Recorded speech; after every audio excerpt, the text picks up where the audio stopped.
이건 정말 충격적입니다. IQ 200의 한국 천재 소년이 일본에서 국적 때문에 버림받았다고 하는데요.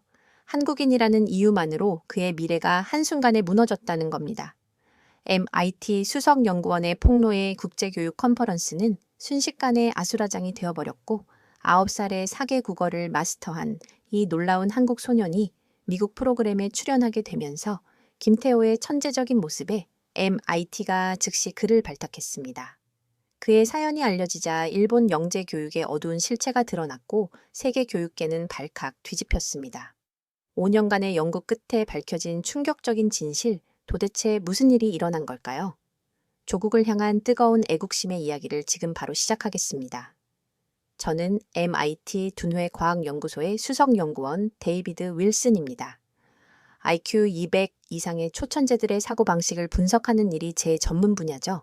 수많은 천재들을 연구해 왔지만 제 눈을 의심하게 만든 아이를 발견한 그날을 잊을 수 없습니다. 연구실에서 잠시 휴식을 취하며 우연히 TV 채널을 돌리던 중이었어요. 미국의 유명 프로그램 지니어스 키드쇼에 출연한 한 아시아계 소년이 눈에 들어왔습니다. 놀라웠습니다. 9살 소년이 영어, 한국어, 중국어, 프랑스어를 완벽하게 구사하고 있었거든요. 이런 언어 습득 능력은 뭔가 특별한데 더 놀라운 것은 그가 복잡한 수학 문제를 푸는 방식이었습니다. 일반적인 천재들도 풀기 어려운 문제를 직관적으로 해결해 나갔어요. 그것도 단 한 번도 정식 교육을 받은 적 없이 말이죠. 이런 사고방식은 기존의 연구로는 설명할 수 없어. 자막에 나온 그 아이의 이름은 김태호. 한국계 미국인이었습니다. 그 순간 제 심장이 빠르게 뛰기 시작했어요. 20년간 천재들을 연구해 온 저조차 이런 아이는 처음 봤습니다.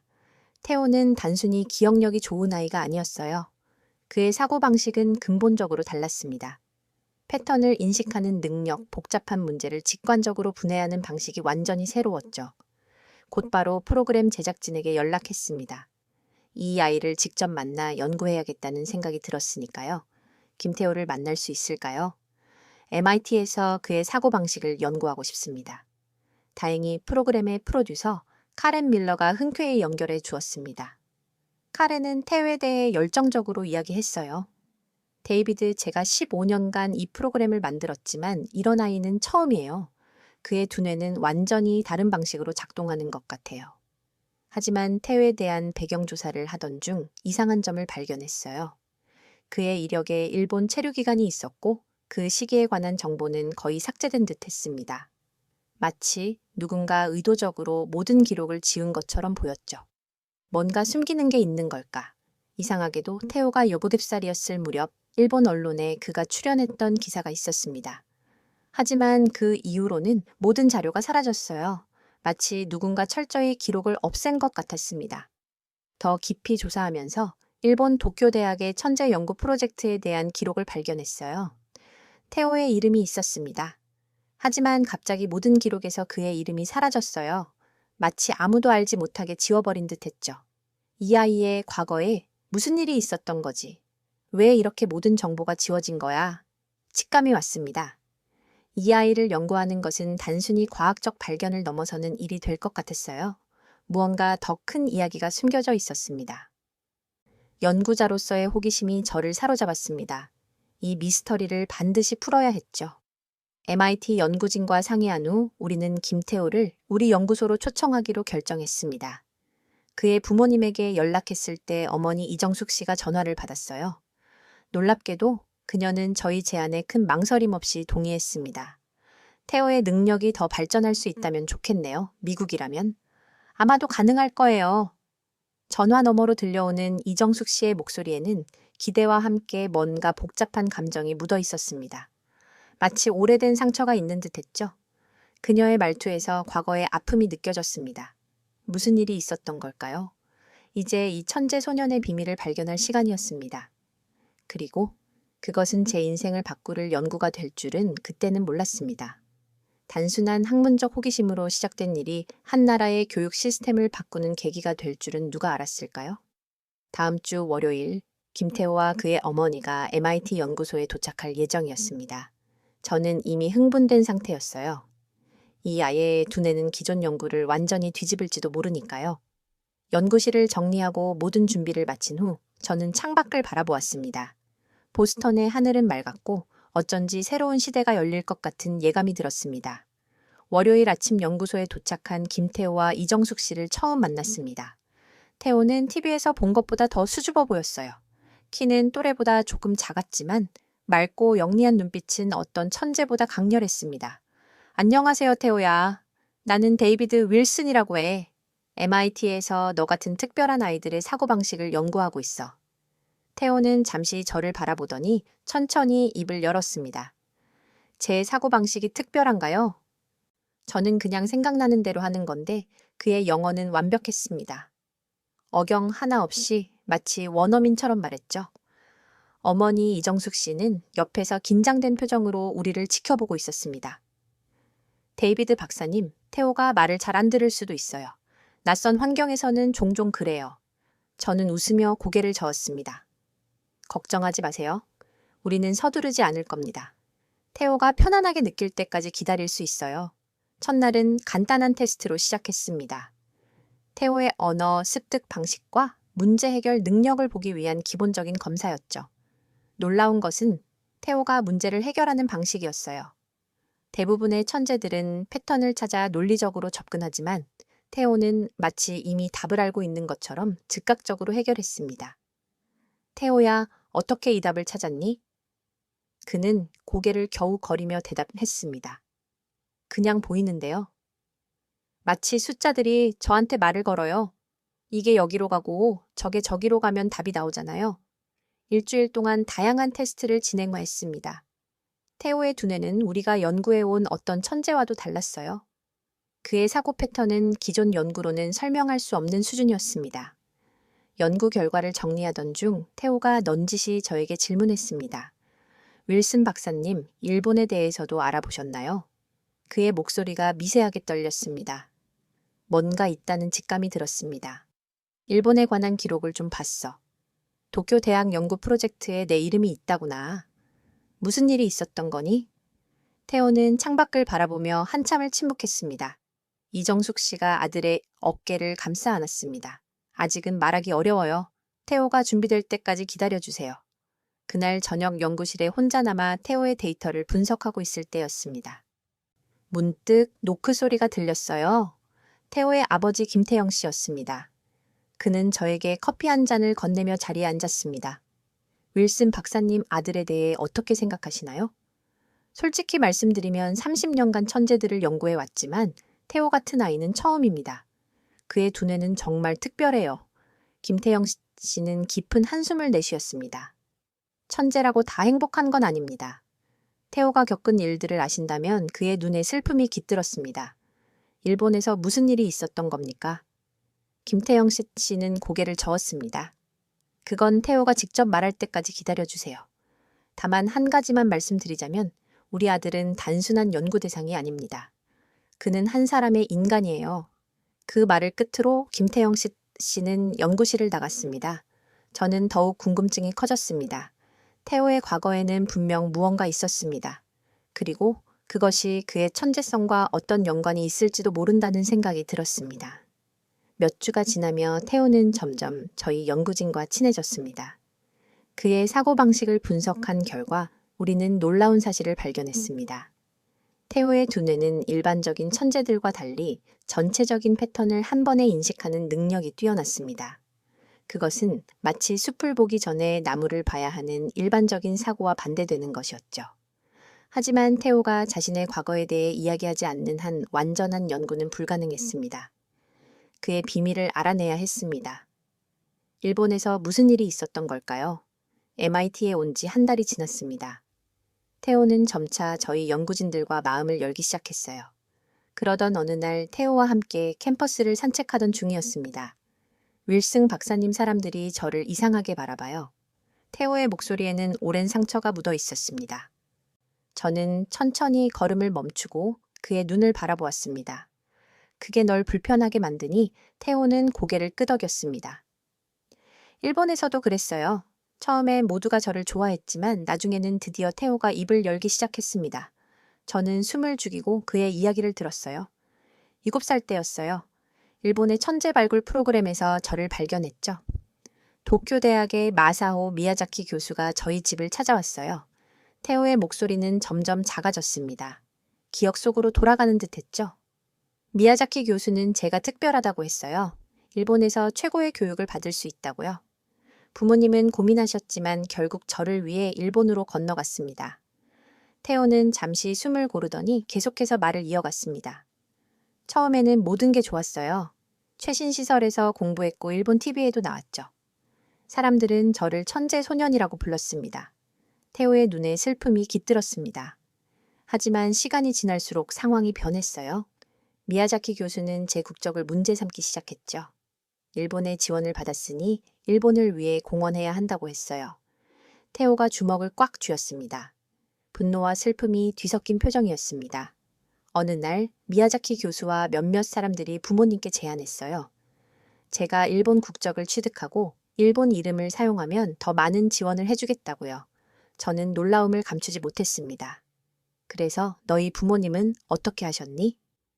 어머니가 단호하게 거절하셨어요. 우리 아들은 한국인입니다. 국적을 바꿀 수 없습니다라고 말씀하셨죠. 태호의 눈에 자부심이 빛났습니다. 어머니의 강한 의지가 느껴지는 순간이었어요. 그 후로 모든 게 바뀌었습니다. 연구 지원이 중단됐고 학교에서는 친구들이 저를 멀리하기 시작했어요. 심지어 일본 언론에서는 저를 배신자라고 불렀습니다. 태호는 잠시 말을 멈추고 깊은 한숨을 내셨습니다. 가장 힘들었던 건 제가 특별하다고 말했던 사람들이 하루아침에 저를 버렸다는 거예요. 마치 제 가치가 국적에 따라 달라지는 것처럼요. 저는 태호의 어깨를 가볍게 감쌌습니다. 9살짜리 아이가 이런 상처를 안고 살아왔다는 사실이 가슴 아팠습니다.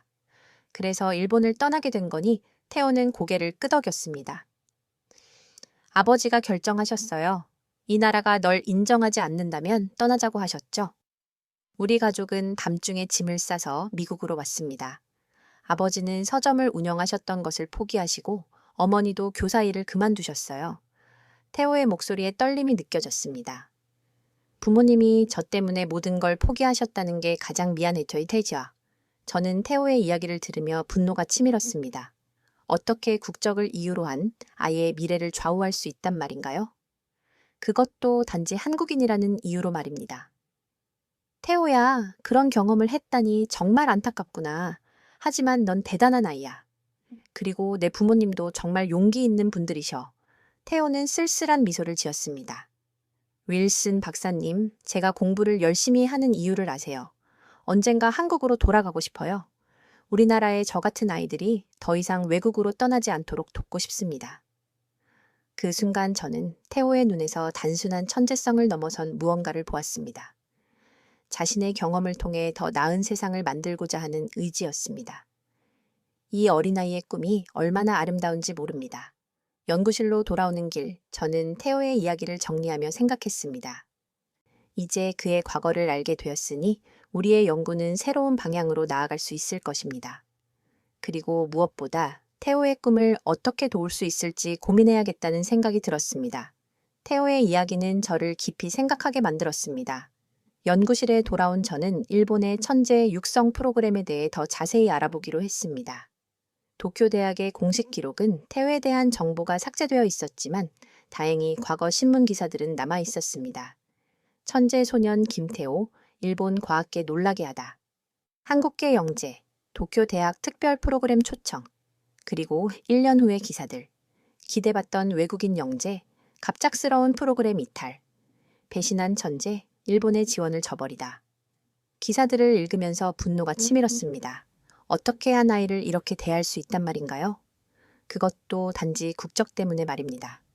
다음 날 연구실에서 태호의 부모님과 면담을 했습니다. 이정숙 씨는 그때의 일을 더 자세히 설명해 주었어요. 처음에는 정말 좋은 기회라고 생각했어요. 태호가 최고의 교육을 받을 수 있다는 생각에 기뻤죠. 하지만 시간이 지나면서 그들의 진짜 의도를 알게 되었습니다. 이정숙 씨의 눈에 분노가 일렁이었습니다. 미야자키 교수는 태호를 연구 대상으로만 봤어요. 사람이 아니라 실험체처럼요. 그리고 일본 국적을 강요했을 때 저는 더 이상 참을 수 없었습니다. 그녀의 목소리가 떨렸습니다. 제가 교사였기 때문에 더 분명히 알았어요. 아이는 연구 대상이 아니라 보호받고 사랑받아야 할 존재라는 것을요. 김태영 씨도 말을 이어받았습니다. 저는 서점을 운영했습니다. 손님들이 갑자기 오지 않기 시작했어요. 동네에서는 우리를 피했고 태호는 학교에서 왕따를 당했습니다. 그때 결심했죠. 이 나라를 떠나야겠다고. 그의 눈에는 슬픔과 함께 강한 의지가 빛났습니다. 우리가 한국으로 돌아가지 않은 이유는 태호를 위해서였어요. 한국의 교육 시스템도 태호 같은 아이를 제대로 받아들일 준비가 되어 있지 않았으니까요. 저는 그들의 이야기를 들으며 가슴이 아팠습니다. 천재성이라는 축복이 어떻게 고통으로 변할 수 있는지 직접 목격하는 순간이었죠. 그래서 미국을 선택하셨군요. 이정숙 씨가 고개를 끄덕였습니다. 미국은 다양성을 존중해요. 태호의 능력을 인정하면서도 그를 하나의 인간으로 대해주었죠. 하지만 그녀는 잠시 말을 멈추고 창밖을 바라보았습니다. 태호의 꿈은 언젠가 한국으로 돌아가는 것입니다. 그 아이는 자신과 같은 처지의 아이들이 더 이상 조국을 떠나지 않도록 돕고 싶어 해요. 저는 깊은 감동을 느꼈습니다. 이렇게 어린 나이에 이미 자신보다 타인을 생각하는 태호의 마음이 놀라웠습니다. 며칠 후 MIT 연구진 전체 회의에서 태호의 연구 결과를 발표했습니다. 저는 태호의 사고방식이 얼마나 특별한지 설명했습니다. 태호는 우리가 지금까지 연구해온 어떤 천재와도 다릅니다. 그의 두뇌는 전체적인 패턴을 한 번에 인식하는 능력이 탁월합니다. 그리고 이런 능력이 단순히 타고난 것이 아니라 다양한 문화적 경험과 언어 습득 과정에서 발달했다고 생각합니다. 연구진들은 태호의 사례에 큰 관심을 보였습니다. 우리는 새로운 연구 방향을 설정했습니다. 천재성과 문화적 다양성의 관계, 그리고 어떻게 교육 시스템이 이를 지원할 수 있는지에 대한 연구였죠. 그날 저녁 태호가 저의 연구실을 찾아왔습니다. 그의 눈빛은 평소보다 더 결연해 보였습니다. 윌슨 박사님, 제가 여기서 배운 것들을 기록하고 싶어요. 언젠가 한국에 돌아가서 다른 아이들을 도울 수 있도록요. 저는 미소를 지으며 고개를 끄덕었습니다. 물론이지 너의 경험과 생각은 많은 사람들에게 도움이 될 거야. 태호의 얼굴에 미소가 번졌습니다. 그 순간 저는 마음을 결정했습니다. 이 아이의 꿈을 지원해야겠다고요. 단순히 연구 대상이 아니라 미래를 바꿀 수 있는 한 인간으로서 말입니다. 태호야, 내가 한국으로 돌아가 교육 시스템을 바꾸고 싶다면 MIT가 도울 수 있을 거야. 우리가 가진 연구 자료와 경험을 모두 지원할게. 태호의 눈이 반짝였습니다. 희망의 빛이 그의 얼굴을 환하게 밝혔습니다. 정말인가요? 그럼 제가 꿈꾸던 일을 할 수 있을지도 모르겠네요. 그날 밤 저는 오랜만에 가슴이 뜨거워지는 것을 느꼈습니다. 연구자로서 많은 발견을 해왔지만 태호를 통해 배우는 인간적인 가치는 그 어떤 학문적 성취보다 소중했습니다. MIT에서의 연구가 본격화되었습니다. 태호의 사고 방식은 기존의 천재들과 확연히 달랐습니다. 우리는 그의 두뇌 활동을 다양한 방식으로 측정했습니다. fMRI 스캔 결과는 놀라웠습니다. 일반적인 사람들, 심지어 다른 천재들과도 다른 뇌의 활성화 패턴이 나타났거든요. 놀랍군요. 태호의 두뇌는 문제 해결 시 여러 영역이 동시에 활성화됩니다. 마치 오케스트라처럼 모든 부분이 조화롭게 작동하고 있어요. MIT 신경과학과 교수 제니퍼리가 스캔 결과를 보며 감탄했습니다. 저 또한 놀라움을 감출 수 없었습니다. 태호의 능력은 단순히 타고난 재능이 아닙니다. 그의 다중어 너 환경과 다양한 문화적 경험이 이런 특별한 사고방식을 만들어낸 것 같아요. 영우는 점점 더 넓은 범위로 확장되었습니다. 우리는 태호 같은 아이들이 더 많이 있을 것이라 생각했습니다. 다문화 배경을 가진 영재들, 그리고 그들의 잠재력을 최대한 발휘할 수 있는 교육 시스템에 대한 연구를 시작했죠. 그러던 어느 날 예상치 못한 손님이 MIT를 찾아왔습니다. 일본 NHK 방송국의 취재팀이었습니다. 그들은 태호에 관한 소식을 듣고 특집 다큐멘터리를 제작하겠다고 했죠. 김태호 군을 인터뷰하고 싶습니다. 일본에서 그의 천재성이 처음 발견되었으니까요. 취재팀의 말에 저는 순간 당혹스러웠습니다. 일본에서 태호를 대했던 방식을 생각하면 이 취재가 순수한 목적인지 의심스러웠거든요. 태호와 그의 가족의 동의 없이는 어떤 인터뷰도 허락할 수 없습니다. 태호의 부모님께 이 소식을 전했을 때 김태영 씨의 표정이 굳어졌습니다. 그들이 지금 와서 무슨 취재를 한다는 겁니까? 예전에는 우리 아들을 버렸으면서 하지만 의외로 태호는 인터뷰에 응하겠다고 했습니다. 그의 결정에 모두가 놀랐습니다. 정말 괜찮겠니? 불편한 질문이 있을 수도 있어. 태호는 담담하게 대답했습니다. 괜찮아요. 제가 겪은 일을 많은 사람들이 알았으면 좋겠어요.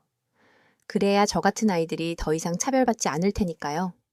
인터뷰 당일 태호는 놀라울 정도로 침착했습니다.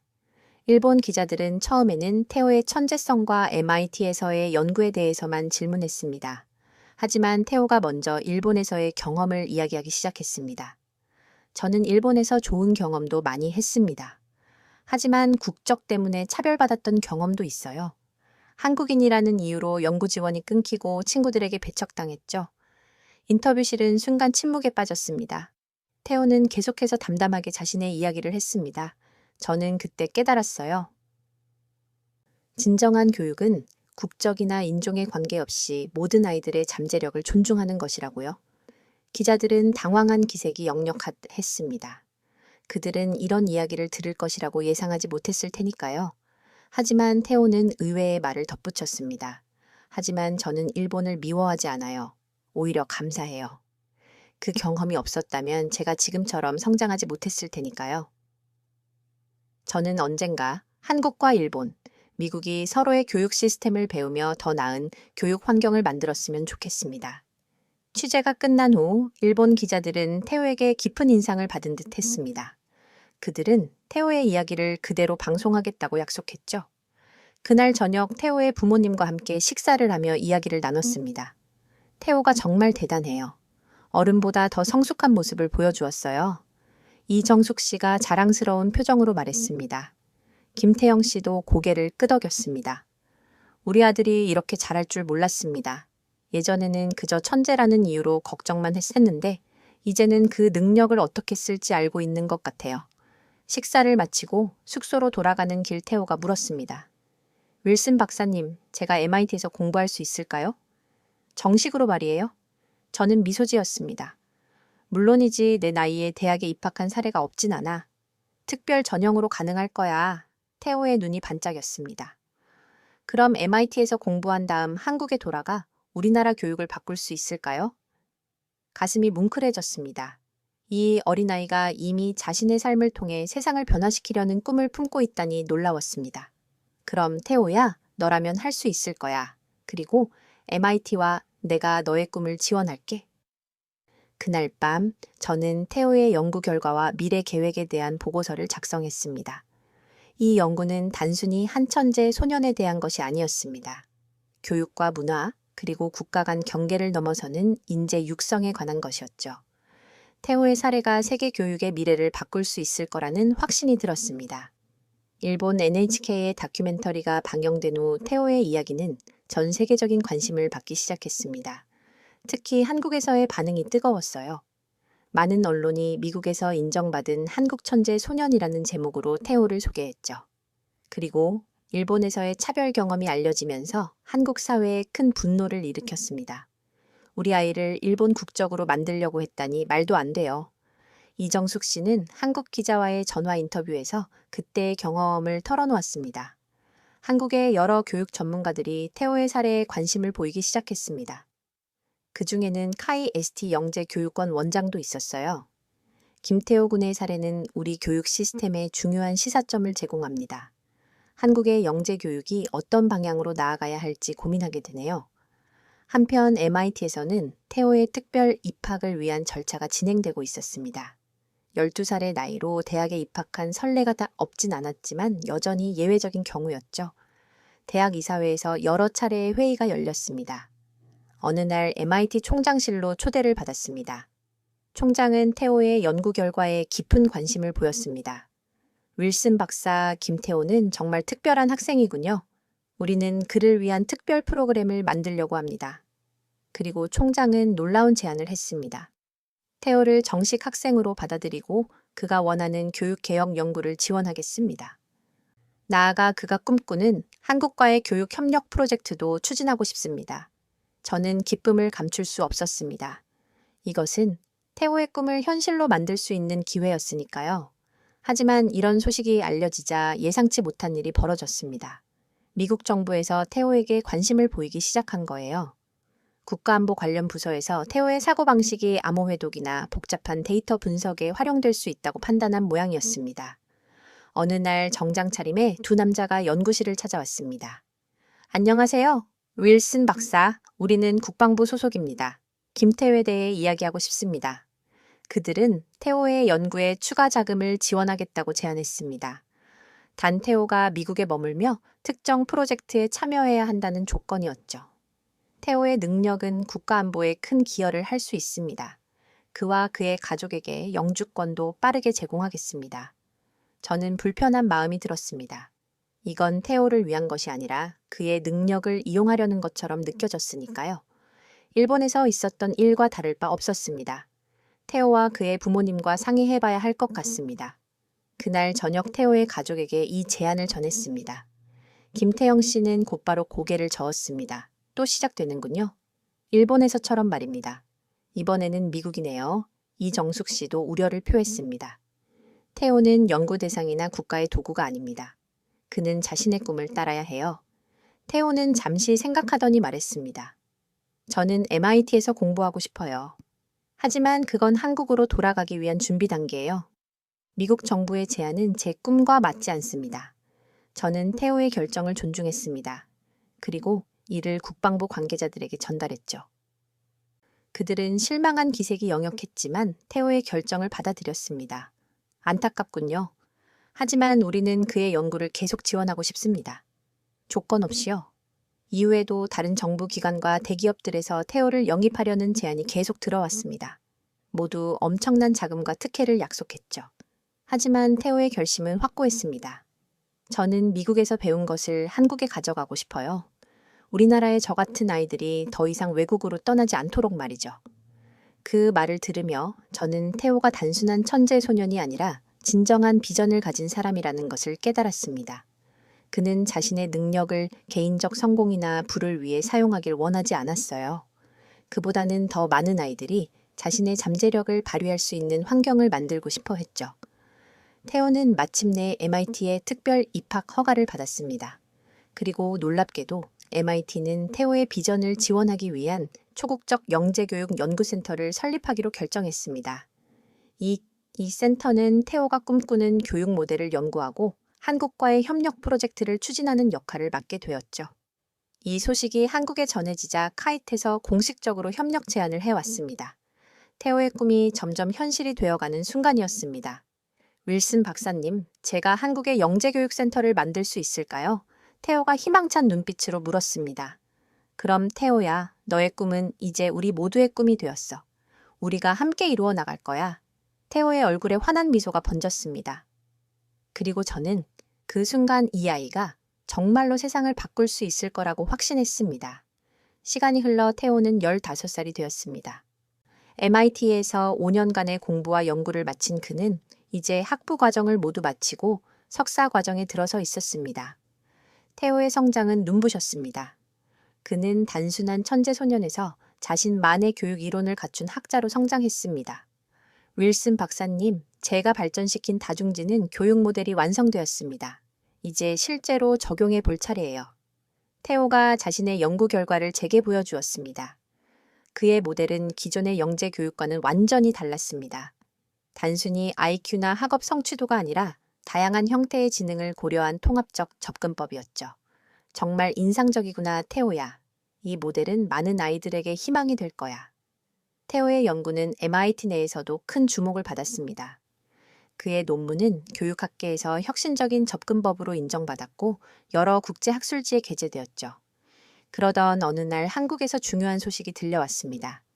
카이 에스티토위와 서울대학교가 공동으로 미래영재 교육센터 설립 계획을 발표하였고 태호에게 자문 역할을 제안한 것입니다. 태호가 개발한 교육 모델을 한국의 교육 시스템에 적용하고 싶습니다. 그를 한국으로 초청하고 싶습니다. 카이 ST 총장의 공식 요청이었습니다. 태호의 눈이 반짝였습니다. 그가 오랫동안 꿈꿔왔던 순간이 마침내 다가온 것이죠. 윌슨 박사님, 이제 한국으로 돌아갈 때가 된 것 같아요. 태호의 부모님도 기뻐하셨습니다. 특히 김태영 씨는 오래 참았던 감정이 터져 나오는 듯 했습니다. 마침내 우리 아들이 조국으로 돌아갈 수 있게 되다니 이정숙 씨는 태호를 꼭 안아주었습니다. 내가 꿈꿔온 일을 이룰 수 있을 거야. 엄마는 내가 정말 자랑스러워. MIT에서는 태호의 한국행을 지원하기로 결정했습니다. 초국적 영재교육연구센터에 한국 지부를 설립하는 계획이 세워졌고 저도 태호와 함께 한국을 방문하기로 했습니다. 출국 전날 밤 태호와 캠퍼스를 산책했습니다. 그는 예전의 소년이 아닌 자신감 넘치는 젊은 학자로 성장해 있었습니다. 윌슨 박사님, 제가 MIT에 왔을 때는 9살짜리 겁 많은 아이였어요. 한국인이라는 이유로 차별받았던 상처도 있었고요. 하지만 이제는 달라졌습니다. 태호는 하늘을 바라보며 말을 이었습니다. 이제 저는 그 상처를 딛고 더 나은 교육 시스템을 만들려 합니다. 저 같은 아이들이 더 이상 자신의 꿈을 위해 조국을 떠나지 않아도 되는 세상을 만들고 싶어요. 그의 목소리에는 확신과 열정이 가득했습니다. 저는 태호의 어깨를 가볍게 두드렸습니다. 내가 일본에서 차별받았던 그 경험이 지금의 너를 만들었구나. 역경이 때로는 가장 강한 동기가 되기도 하지. 태호는 고개를 끄덕였습니다. 맞아요. 그래서 저는 이제 그 경험에 감사해요. 저를 더 강하게 만들어준 시간이었으니까요. 한국행 비행기를 탑승하기 전 공항에는 많은 사람들이 태호를 배웅하러 왔습니다. MIT 교수진 연구원들, 그리고 태호의 친구들까지 그들 모두 태호의 미래를 응원했습니다. MIT 총장은 마지막 인사말을 전했습니다. 김태호, 너의 연구와 비전은 MIT의 자랑이다. 한국에서도 내 꿈을 이루길 바란다. 우리는 계속해서 너를 지원할 것이다. 비행기 안에서 태호는 창밖을 바라보며 생각에 잠겼습니다. 저는 그의 표정에서 설렘과 긴장 이 뒤섞인 감정을 읽을 수 있었습니다. 긴장되니 태호는 고개를 끄덕였습니다. 조금요. 제가 한국에 잘 적응할 수 있을지 걱정돼요. 그래도 꼭 해내고 싶습니다. 넌 분명 해낼 거야, 태호야. 내가 이룬 성취를 봐 이미 불가능을 가능으로 바꾸지 않았니? 태호는 미소를 지었습니다. 그리고 그의 눈에는 결연한 의지가 빛났습니다. 한국에 도착하면 가장 먼저 무엇을 하고 싶니? 태호는 잠시 생각하더니 대답했습니다. 한강을 보고 싶어요. 어릴 때 아버지와 함께 자전거를 타던 그곳을요. 그리고 진짜 한국 음식을 먹고 싶어요. 어머니의 김치찌개가 정말 그리웠거든요. 그 순수한 마음에 저는 미소를 지었습니다. 아무리 천재라도 그는 결국 고향을 그리워하는 한 청년이었습니다. 비행기가 서서히 하늘로 올라갔습니다. 창 밖으로 보스턴의 풍경이 작아지는 것을 바라보며 저는 이것이 끝이 아니라 새로운 시작이라는 것을 느꼈습니다. 태호의 이야기는 이제 한국에서 계속 될 것입니다. 그리고 그것은 한국 교육의 새로운 장을 열게 될 것이라고 확신했습니다. 인천공항에 도착하자 놀라운 광경이 펼쳐졌습니다. 수많은 취재진과 환영객들이 태호의 귀국을 기다리고 있었습니다. 천재 김태호 조국의 품으로라는 현수막이 공항 곳곳에 걸려 있었어요. 이렇게 많은 사람들이 기다리고 있을 줄 몰랐어요. 태호가 긴장된 표정으로 말했습니다. 이정숙 씨는 아들의 손을 꼭 잡았습니다. 걱정 마, 태호야. 이건 내가 얼마나 소중한 존재인지 보여주는 거야. 공항을 빠져나오자 카이 ST 총장과 교육부 장관이 직접 태호를 맞이했습니다. 그들의 표정에는 기대와 존경이 깃들어 있었어요. 김태호 박사 한국으로 돌아온 것을 진심으로 환영합니다. 당신의 연구가 우리나라 교육의 미래를 바꿀 것이라 믿습니다. 태호는 겸손하게 고개를 숙였습니다. 아직 부족한 점이 많습니다. 한국의 교육자들과 함께 배우며 성장하고 싶습니다. 서울로 향하는 차 안에서 창밖으로 보이는 한국의 풍경에 태호의 눈이 반짝였습니다. 10년 만에 돌아온 고향이었습니다. 모든 것이 낯설면서도 익숙했죠. 변한 게 많네요. 하지만 공기는 여전히 같아요. 태호의 말에 김태영 씨가 웃음을 지었습니다. 그래, 이곳은 여전히 내 고향이야. 다음 날 태호는 카이에스트에서 열리는 미래영재 교육센터 설립기념 컨퍼런스에 참석했습니다. 그곳에서 태호는 자신의 교육 모델을 한국의 교육자들에게 소개했어요. 저는 모든 아이들이 자신만의 방식으로 천재라고 믿습니다. 우리가 해야 할 일은 그들의 고유한 재능을 발견하고 키워주는 것이죠. 태호의 발표는 큰 반향을 일으켰습니다. 특히 그의 다중지는 접근법은 한국의 획일화된 교육 시스템의 신선한 충격이었습니다. 김태호 박사의 모델은 우리 교육의 패러다임을 바꿀 수 있습니다. 서울대 교육학과 교수의 말에 많은 참석자들이 공감했습니다. 컨퍼런스가 끝난 후 태호는 한 특별한 초대를 받았습니다. 바로 그가 어릴 적 다녔던 초등학교를 방문해 달라는 요청이었죠. 태호는 기쁘게 초대를 수락했습니다. 학교에 도착하자 아이들이 환호성을 지르며 태호를 반겼습니다. 그들의 눈에는 존경과 호기심이 가득했어요. 태호 박사님, 저도 박사님처럼 되고 싶어요. 한 아이가 손을 들고 말했습니다. 태호는 미소를 지으며 대답했습니다. 너는 이미 특별해. 단지 그 특별함을 발견하는 과정에 있을 뿐이야. 학교 방문 후 태호는 카이 ST의 설립들 미래영재교육센터의 청사진을 완성했습니다. 그곳은 단순한 연구시설이 아니라 다양한 형태의 재능을 가진 아이들이 함께 배우고 성장하는 공간이 될 것이었습니다. 이 센터는 한국 영재교육의 새로운 장을 열게 될 겁니다. 제가 센터 계획을 보며 감탄했습니다. 태호의 눈에는 자부심이 빛났습니다. 윌슨 박사님 덕분이에요. 박사님이 없었다면 저는 여기까지 오지 못했을 거예요. 그날 저녁 태호의 가족과 함께 한강변에서 식사를 했습니다. 밤하늘에 반짝이는 서울의 불빛이 강물에 비치는 모습이 아름다웠어요. 생각해보면 신기한 여정이었네요. 태호가 강물을 바라보며 말했습니다. 일본에서 차별받고 미국으로 떠나고 그리고 이제 다시 한국으로 돌아와 제가 꿈꾸던 일을 하게 되다니 이정숙 씨가 아들의 손을 꼭 잡았습니다.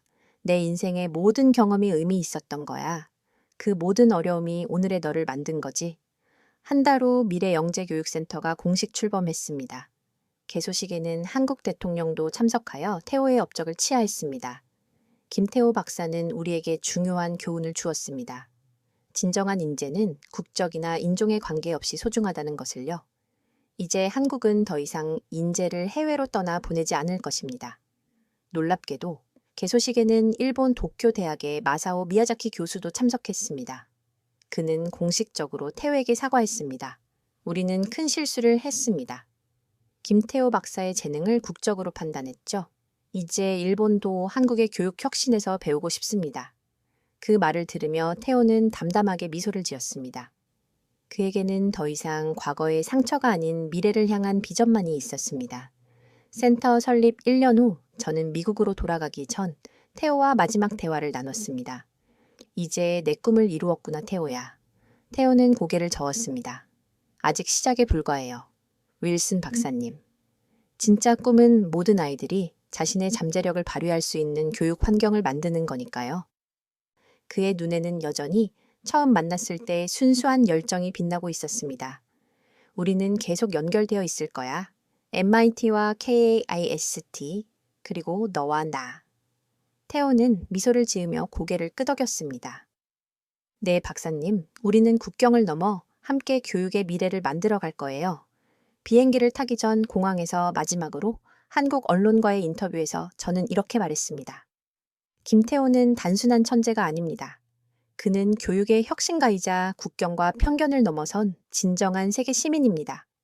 한국은 그를 자랑스러워해야 합니다.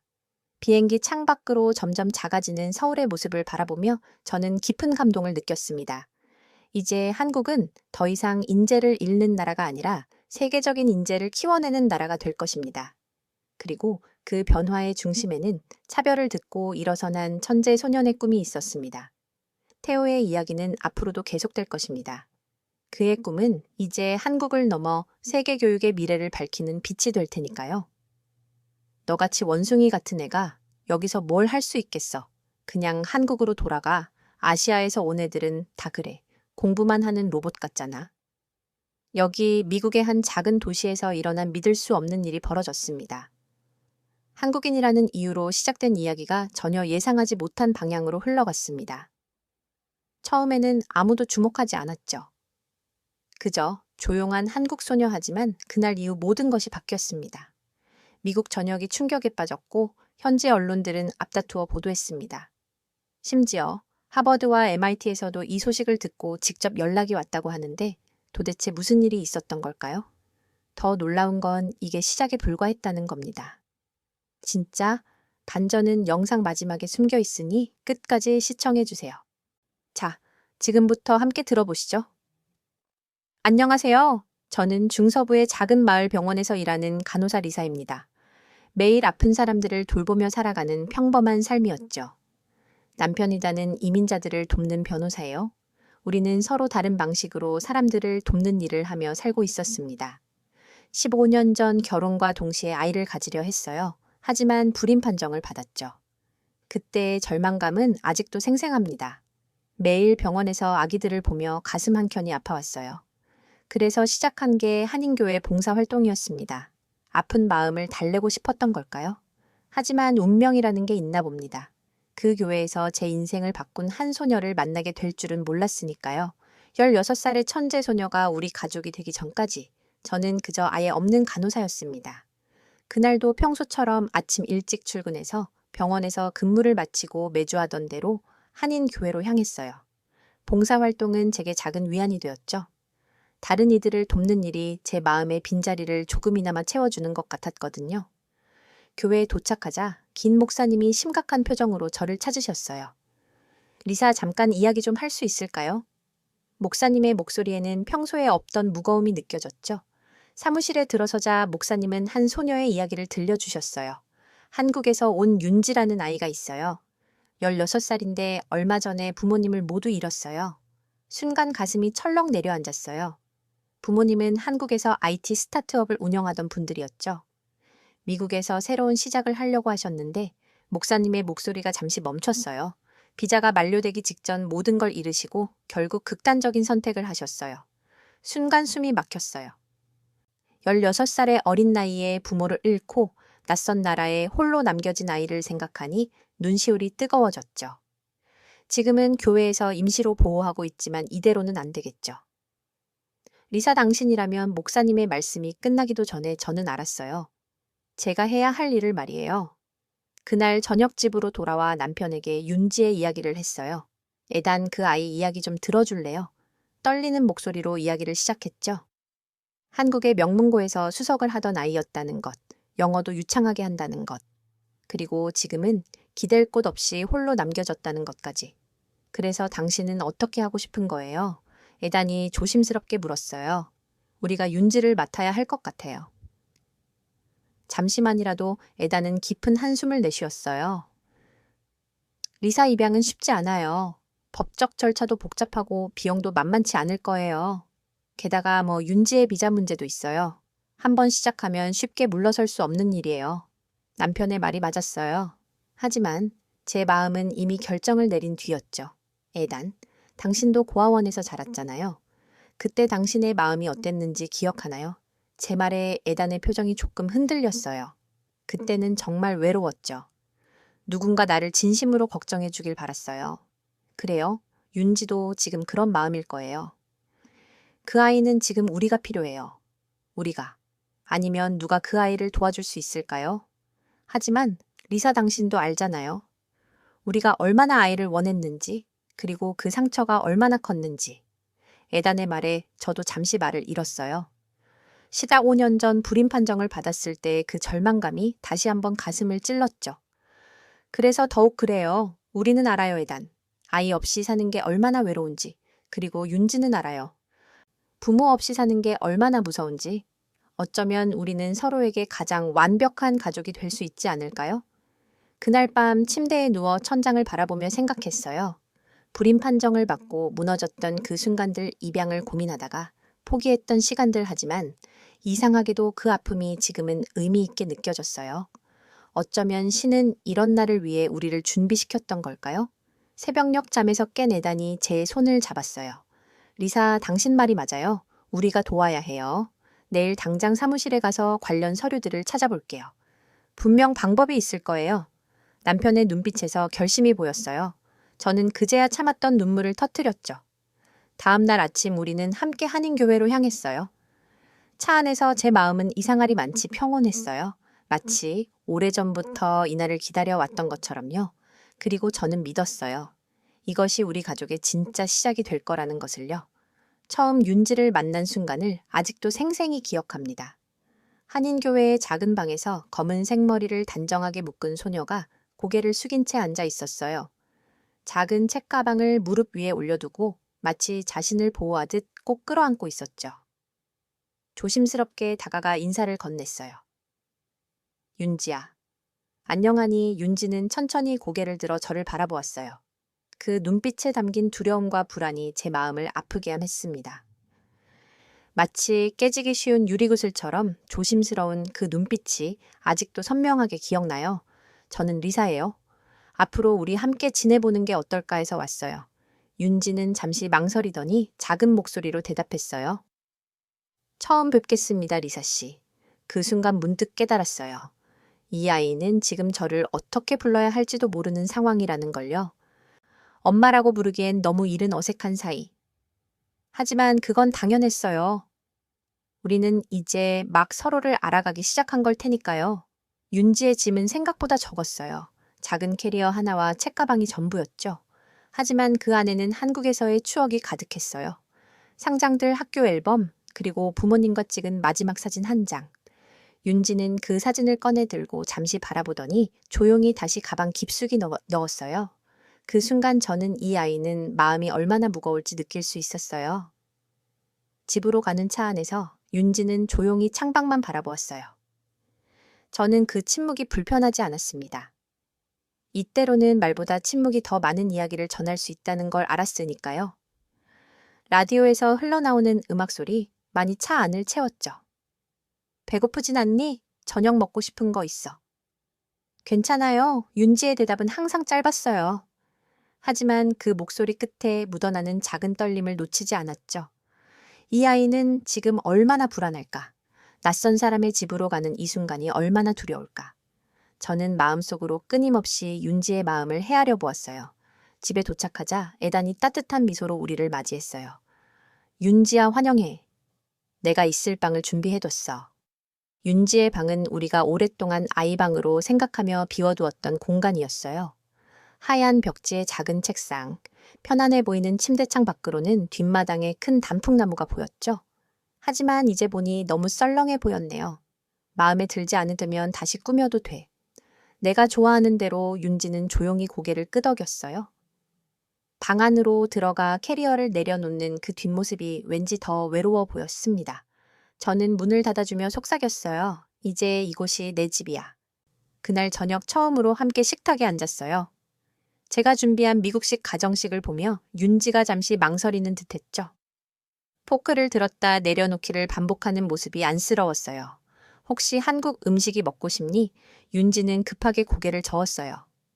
아니에요. 이대로 좋아요. 하지만 저는 알 수 있었어요. 그 아이의 눈빛에서 잠시 스쳐 지나간 그리움을. 다음 날 바로 한인마트를 찾아갔죠. 김치, 된장, 고추장 처음 보는 식재료들이었지만 이제 우리 집 부엌에 꼭 필요한 것들이 되었어요. 유튜브로 한국 요리를 배우기 시작했어요. 서툴지만 정성껏 불고기를 만들었죠. 처음에는 실패도 많았어요. 너무 짜게, 때로는 너무 맵게 하지만 윤지가 처음으로 밝은 표정을 지은 건 그날 저녁이었어요. 맛있어요, 리사 씨. 엄마가 해주시던 것만큼 윤지는 말을 멈추고 고개를 숙였어요. 저는 그 말의 무게를 고스란히 느낄 수 있었죠. 비록 서툰 한국 음식이었지만 그 한마디가 제게는 큰 위로가 되었어요. 다음 날 윤지의 새 학교에 등록하러 갔어요. 미국 중서부의 작은 도시에서 아시아계 학생은 그리 많지 않았죠. 걱정되는 마음을 감출 수 없었어요. 걱정 마세요. 전 영어도 잘하고 공부도 잘해요. 윤지가 오히려 저를 안심시키려 했어요. 하지만 그 말 속에 숨겨진 불안이 느껴졌죠. 한국에서 명문고 수석이었다는 윤지. 그 자부심으로 버티려 하는구나 싶었어요. 에밀리 선생님은 다행히 친절했어요. 윤지의 한국 성적표를 보더니 눈을 크게 뜨셨죠. 이 성적이면 우리 학교 최상위권이에요. 특히 수학은 놀랍네요. 윤지 혹시 수학 올림피아드에 관심 있니? 윤지의 눈이 처음으로 반짝였어요. 그 순간 저는 이 아이가 잘 적응할 수 있을 거란 희망을 보았죠. 하지만 학교 생활이 순탄할 거라는 기대는 오래가지 못했어요. 첫날부터 윤지는 달랐으니까요. 너무 조용하고 너무 똑똑하고 때론 그런 게 아이들 사이에서는 큰 결점이 되기도 하죠. 그날 저녁 윤지의 방을 지나다 작은 흐느낌을 들었어요. 노크를 하고 싶었지만 참았습니다. 이 아이에게는 아직 혼자만의 시간도 필요할 테니까요. 대신 따뜻한 우유를 준비해서 문 앞에 두고 왔어요. 다음 날 아침 빈컵이 주방에 놓여 있는 걸 보며 작은 미소를 지었죠. 점차 윤지의 방에서 불빛이 새어나오는 걸 발견했어요. 매일 밤 늦게까지 공부하는 소리가 들렸죠. 책장 넘기는 소리, 연필 긁는 소리, 처음엔 걱정됐어요. 하지만 곧 알게 되었어요. 그건 윤지만의 싸움이었다는 걸 전 증명해야 해요. 제가 여기 있을 자격이 있다는 걸요. 윤지의 그 한마디가 제 가슴을 아프겠어요. 16살의 어린 나이에 이렇게 무거운 짐을 지고 있다는 게 안타까웠죠. 하지만 동시에 저는 이 아이의 강인함에 감동했어요. 이렇게 씩씩하게 자신의 자리를 만들어가는 모습이 대견했거든요. 학교에서 첫 한 달은 쉽지 않았어요. 윤지는 매일 아침 일찍 등교했다가 늦게 돌아왔죠. 처음에는 반과 후 공부를 하나보다 해체했는데 에밀리 선생님께 전화가 왔어요. 리사 씨 윤지가 점심시간에 도서관에서 혼자 공부를 해요. 친구들과 어울리지 않아 걱정이네요. 그 말을 듣고 가슴이 아팠어요. 다음 날 윤지의 도시락을 싸으면서 편지를 하나 넣었죠. 오늘은 친구들과 함께 점심 먹는 게 어떨까? 하지만 그날 저녁 윤지의 책가방에서 구겨진 쪽지를 발견했어요. 한국으로 돌아가 너 같은 조그맣고 깍쟁이 같은 애는 필요 없어. 분노가 치밀었어요. 바로 학교에 전화했죠. 하지만 윤지가 제 손을 잡았어요. 괜찮아요, 리사 씨 전 공부로 보여줄 거예요. 윤지의 눈빛에서 결심이 보였어요. 그날부터 윤지는 더 열심히 공부했죠. 특히 수학에는 놀라운 재능을 보였어요. 에밀리 선생님은 윤지를 전국 수학 올림피아드에 추천하셨죠. 윤지는 특별해요. 이런 학생은 처음 봤어요. 애단도 변화하기 시작했어요. 밤늦게까지 윤지의 비자 문제를 연구하고 법적 보호자가 되기 위한 서류를 준비했죠. 어느 날은 늦은 밤 윤지의 반갑에서 망설이다 노크를 하는 애단의 모습을 봤어요. 윤지야, 내일 있을 수학대회 긴장하지 마. 넌 할 수 있어. 짧은 한마디였지만 그 말에 담긴 아버지의 마음이 느껴졌어요. 올림피아드 날이 다가왔어요. 전국에서 모인 영재들과의 경쟁. 윤지는 긴장했지만 당당했죠. 시험장에 들어가기 전 윤지가 저희를 바라봤어요. 리사 씨, 에단 씨 지켜봐 주세요. 4시간의 시험이 끝나고 윤지가 환하게 웃으며 나왔어요. 잘했어요. 제가 푼 방식이 독특했거든요. 한국에서 배운 방법으로요. 한 달 후 결과가 나왔어요. 윤지는 전국 1등을 했죠. 시상식장에서 윤지는 당당하게 발표를 했어요. 저는 한국에서 온 이민자입니다. 처음에는 많이 두려웠어요. 하지만 이제는 알아요. 제가 어디서 왔는지가 중요한 게 아니라 제가 무엇을 할 수 있는지가 중요하다는 걸요. 그 순간 객석에서 누군가 일어나 박수를 치기 시작했어요. 처음에는 한 명 이익이고 전체 객석이 기립박수를 보냈죠. 집으로 돌아오는 길 차 안은 기쁨으로 가득했어요. MIT에서 벌써 관심을 보였다는 소식도 들렸죠. 하지만 제 마음을 더 따뜻하게 한 건 그날 밤 있었던 일이에요. 저는 주방에서 설거지를 하고 있었어요. 그때 윤지가 조용히 다가와 제 등 뒤에 서 있는 게 느껴졌어요. 리사 씨, 응, 윤지야. 잠시 침묵이 흘렀어요. 그리고 엄마 순간 제 손에서 접시가 미끄러져 떨어질 뻔했어요. 천천히 돌아보니 윤지가 눈물을 글썽이며 서 있었죠. 우리가 진짜 가족이 되어도 될까요? 저는 아무 말도 할 수 없었어요. 그저 윤지를 꼭 안아줄 수밖에 없었죠. 저도 모르게 눈물이 흘렀어요. 에다는 서재에서 나와 우리를 바라보다가 조용히 다가와 함께 안아주었어요. 그렇게 우리는 오랫동안 서로를 껴안은 채 있었죠. 다음 날 아침 에단이 출근하기 전에 말했어요. 오늘 사무실에서 입양 서류를 준비 아마 이제 정말 우리 가족이 되는 거야. 윤지의 눈에서 기쁨의 눈물이 흘렀어요. 저는 이제 알아요. 가족은 피로 만들어지는 게 아니라 서로에 대한 사랑과 믿음으로 만들어진다는 걸요. 그날 이후로 우리 집에는 웃음소리가 늘었어요. 윤지는 더 이상 혼자가 아니었고 우리도 더 이상 외롭지 않았죠. 학교에서도 변화가 시작됐어요. 윤지를 놀리던 아이들이 이제는 먼저 다가와 인사를 하기 시작했고 수학 스터디 그룹에서는 윤지가 리더가 되었죠. 그리고 윤지 우리 딸은 이제 당당하게 말해요. 저는 한국계 미국인이에요. 그리고 이게 저의 가족이에요. 학교에서의 갈등은 생각보다 더 깊었어요. 처음에는 윤지를 향한 작은 속삭임으로 시작됐죠. 하지만 점차 노골적인 차별로 변해갔어요. 특히 소피아라는 중국계 미국인 학생이 윤지를 가장 힘들게 했습니다. 어느 날 윤지의 책상 위에 붉은 글씨로 쓰인 쪽지가 있었어요. 너 같은 애가 여기서 뭘 하는 거야? 한국으로 돌아가. 소피아와 그녀의 친구들이 킥킥거리며 윤지를 쳐다보고 있었죠. 그날 저녁 윤지는 평소보다 일찍 방으로 들어갔어요. 저는 한참을 망설이다 노크를 했죠. 들어가도 될까? 대답이 없었지만 문을 살며 시 열었어요. 윤지는 책상 앞에 앉아 수학 문제를 풀고 있었죠. 하지만 책상 위로 떨어진 눈물 자국이 보였어요. 윤지야 많이 힘들었구나. 전 괜찮아요, 엄마. 윤지가 고개를 들지 않은 채 대답했어요. 그냥 제가 더 잘하면 되는 거죠. 그 말에 제 마음이 아팠어요. 16살 소녀가 이런 무게를 혼자 짊어지고 있다는 게 너무나 안타까웠죠. 다음 날 에밀리 선생님을 찾아갔어요. 선생님은 이미 상황을 파악하고 계셨다군요. 사실 윤지가 너무 뛰어나서 시기하는 거예요. 특히 소피아는 줄곧 수학 최상위권이었거든요. 근데 윤지가 오고 나서 그때 에밀리 선생님이 제안을 하셨어요. 전국 수학 올림피아드 예선이 다가오는데 윤지를 학교 대표로 추천하고 싶다고요. 윤지의 풀이 방식은 정말 특별해요. 한국에서 배운 방식과 미국식을 접목시키는데 제가 놀랄 때가 많아요. 집에 돌아와 윤지에게 이 이야기를 했더니 처음으로 밝은 표정을 보였어요. 해볼게요. 제가 할 수 있는 걸 보여주고 싶어요. 그날부터 윤지의 생활이 바뀌었어요. 매일 새벽 5시에 일어나 공부하고 방과 후에는 에밀리 선생님과 특별 수업을 했죠. 때로는 밤 늦게까지 책상에 앉아 있었어요. 어느 날은 애단이 걱정스러운 목소리로 말했어요. 우리 사 윤지가 너무 무리하는 건 아닐까 하지만 저는 알고 있었어요. 이건 단순한 공부가 아니라는 걸 윤지에게는 자신의 존재 가치를 증명하는 과정이었으니까요. 예선 대회 날 학교 전체가 긴장에 휩싸였어요. 소피아를 포함한 다른 참가자들도 있었지만 모두의 관심은 윤지에게 쏠렸죠. 시험이 끝나고 윤지가 환하게 웃으며 나왔어요. 엄마, 아빠, 제가 해냈어요. 결과는 압도적이었어요. 만점. 학교 역사상 처음 있는 일이었죠.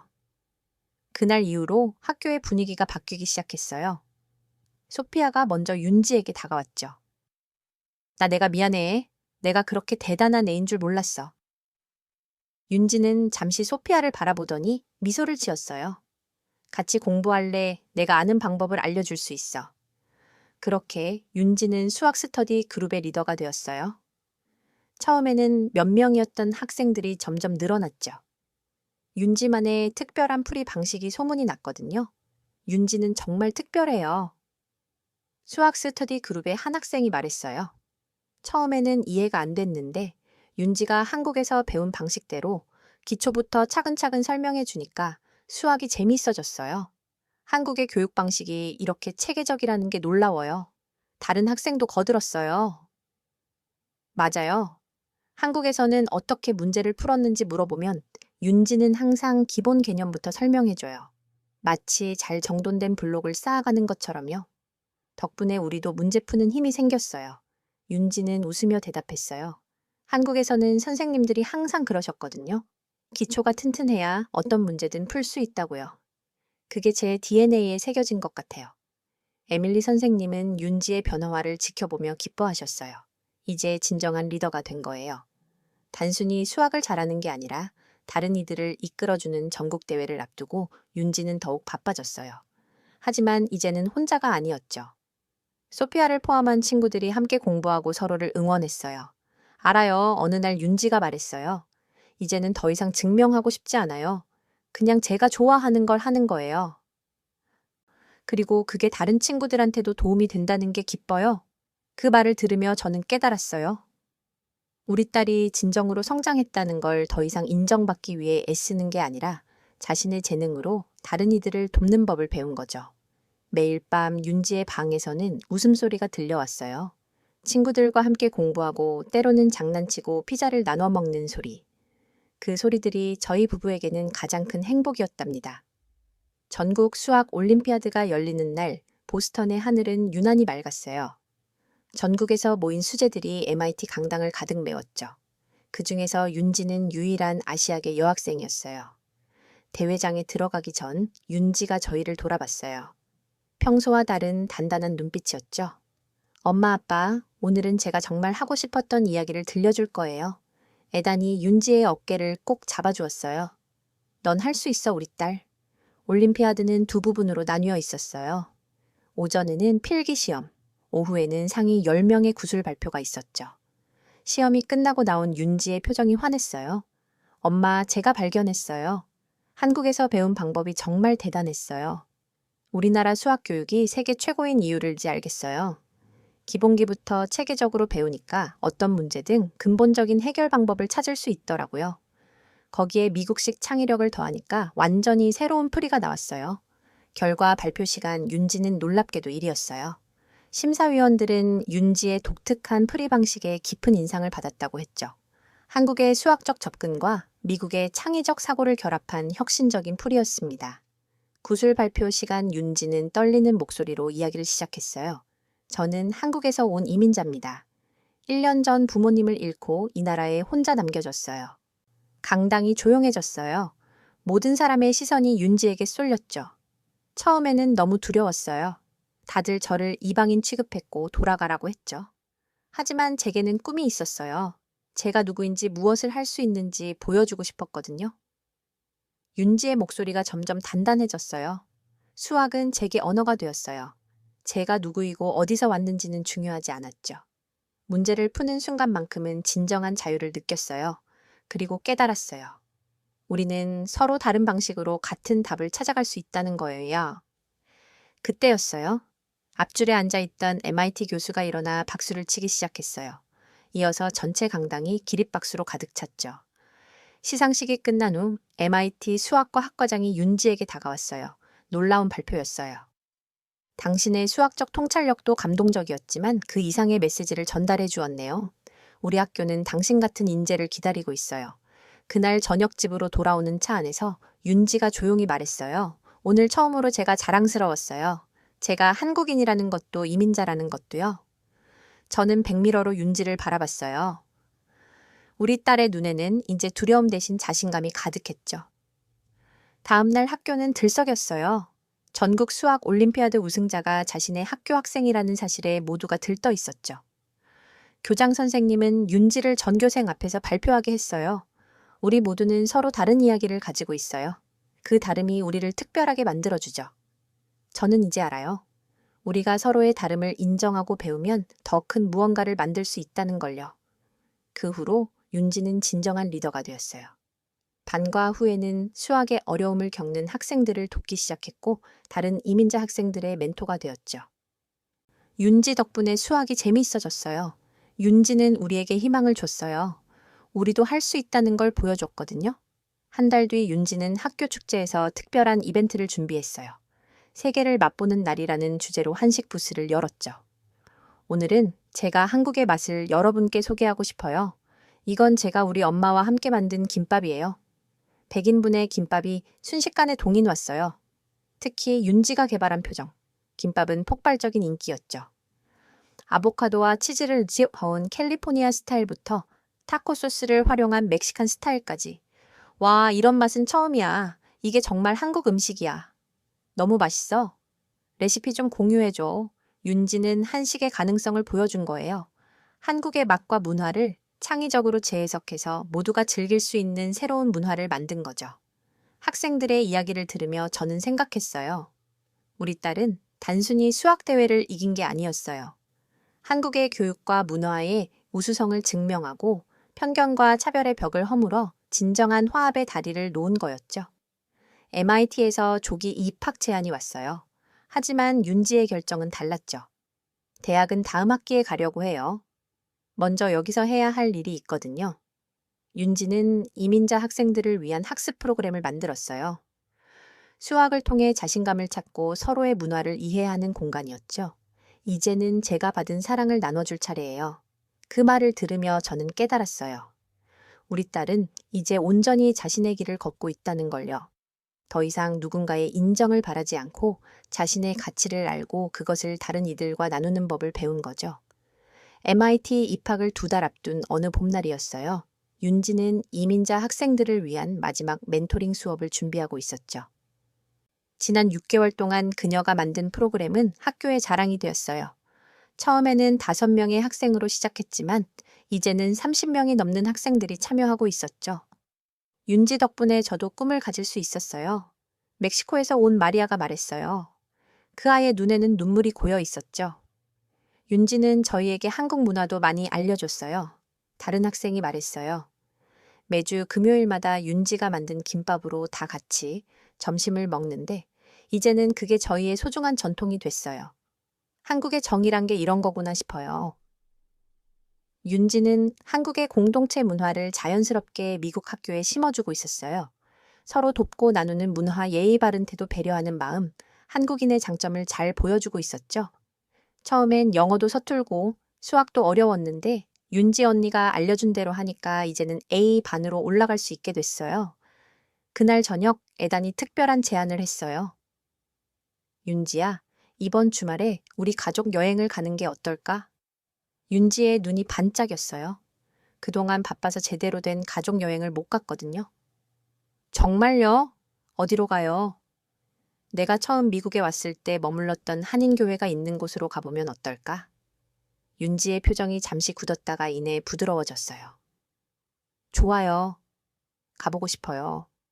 주말 우리는 그 낯익은 길을 따라 달렸어요. 2년 전 제가 처음 윤지를 만났던 그 교회로요. 멀리서 하얀 첨탑이 보이자 윤지가 깊은 숨을 내쉬었어요. 교회에 도착하자 김 목사님이 반갑게 맞아주셨어요. 윤지야 많이 컸구나. 내 소식은 늘 듣고 있다는다. 내가 자랑스럽구나. 윤지는 고개를 숙이며 말했어요. 목사님, 제가 처음 이곳에 왔을 때 정말 무서웠어요. 부모님도 안 계시고 미래도 안 보이고 그때 목사님께서 리사 씨와 에단 씨를 소개해 주셨죠. 목사님은 따뜻한 미소를 지으셨어요. 하나님께서 널 위한 계획을 가지고 계셨나 보구나. 그날 오후 우리는 윤지가 처음 머물렀던 교회 게스트룸을 찾았어요. 작은 침대, 낡은 책상, 모든 것이 그대로였죠. 윤지가 침대에 앉아 조용히 말했어요. 이곳에서 매일 밤 울었어요. 너무 무서워서 그리고 너무 외로워서 저는 윤지 옆에 앉았어요. 에단도 다가와 윤지의 손을 잡았죠. 이제는 울지 않아도 돼. 에단이 말했어요. 내가 우리의 딸이니까. 그때였어요. 윤지가 가방에서 봉투 하나를 꺼냈어요. 사실 오늘 이것 때문에 이곳에 오고 싶었어요. 봉투 안에는 편지가 있었어요. 윤지의 친부모님이 마지막으로 남기신 편지였죠. 이제는 이 편지를 읽을 수 있을 것 같아요. 윤지는 떨리는 손으로 편지를 펼쳤어요. 그동안 한 번도 열어보지 못했던 편지였죠. 사랑하는 우리 딸 윤지에게 미안하다. 부모로서 너를 끝까지 지키지 못해 미안하다. 하지만 너는 반드시 행복해질 거야. 내가 우리의 자랑이듯 언젠가 너의 새로운 가족의 자랑이 될 거야. 사랑한다, 우리 딸. 윤지의 눈에서 눈물이 흘렀어요. 하지만 이번에는 달랐죠. 더 이상 아픔의 눈물이 아니었으니까요. 엄마, 아빠 이제 알겠어요. 왜 하나님이 저를 이곳으로 인도하셨는지 윤지는 저희를 바라보며 환하게 웃었어요. 제게는 이제 2가족이 있어요. 하늘에 계신 부모님, 그리고 지금 이 순간 저와 함께 있는 부모님. 그날 밤 집으로 돌아오는 길에 윤지가 물었어요. MIT에 가도 여전히 이곳이 제 집인 거죠? 그럼 에단이 대답했어요. 내가 어디에 있던 이곳은 언제나 내 집이야. 윤지는 이제 떠날 준비를 하고 있어요. MIT에서 인공지능을 공부하겠다는 꿈을 위해서요. 하지만 더 이상 두렵지 않아요. 우리가 있으니까요. 어제는 윤지의 방에서 이상한 소리가 들려서 들어가 봤어요. 윤지가 혼자 중얼거리고 있다군요. 나는 한국에서 태어나 미국에서 자란 윤지예요. 리사와 에단이 제 부모님이시고 이게 제 이야기예요. 발표 연습을 하고 있었나 봐요. MIT 입학식 때 전교생 앞에서 이민자 대표로 이야기를 하게 됐거든요. 그 모습을 보며 생각했어요. 예전에는 아이 없는 제 삶이 불완전하다고 생각했어요. 하지만 이제는 알아요. 완벽한 가족이라는 건 피가 아닌 사랑으로 만들어진다는 걸요.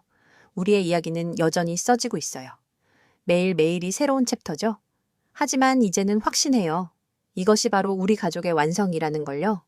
여러분, 오늘 사연 어떠셨나요? 혈연을 넘어 진정한 가족이 된다는 것, 그리고 우리가 누군가의 깊은 사랑이 되어줄 수 있다는 것. 이 이야기는 우리에게 그런 특별한 울림을 전해주었습니다. 지금 이 순간에도 전 세계 어딘가에는 수많은 한국의 청년들이 자신만의 꿈을 향해 달려가고 있습니다. 그들은 모두 우리의 자부심입니다. 혹시 여러분 주변에도 이런 특별한 이야기를 가진 분이 계시다면 댓글로 함께 나눠주세요. 다음 이야기로 찾아뵙겠습니다. 오늘도 시청해 주셔서 감사합니다.